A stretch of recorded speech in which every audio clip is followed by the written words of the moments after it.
আলম আর মমিন class এইটের ছাত্র। আলমের পরিবার সচ্ছল, মমিনের পরিবার নয়। একদিন আলম দেখে মমিন টিফিনের সময় কিছুই খাচ্ছে না। কিরে মমিন, তোর টিফিন কই? মমিন হেসে বলে, আজ মা দিতে ভুলে গেছে। পরের দিন আলম নিজের টিফিনের অর্ধেক মমিনকে দিল।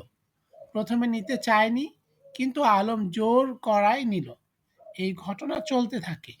একদিন মমিন বলল, তুই প্রতিদিন এমন করিস কেন? আলম হাসল, বলল, ভালো লাগে, বন্ধুর সঙ্গে ভাগ করে খেতে ভালো লাগে। বছর শেষে রেজাল্ট বেরোলো। মমিন প্রথম, আলম দ্বিতীয়। সবাই অবাক। মমিন মঞ্চে উঠে বলল, এই সাফল্য শুধু আমার নয় আলম, তোর জন্য আমি কখনো ক্ষুধার্ত ছিলাম না, তাই পড়ায় মন দিতে পেরেছি।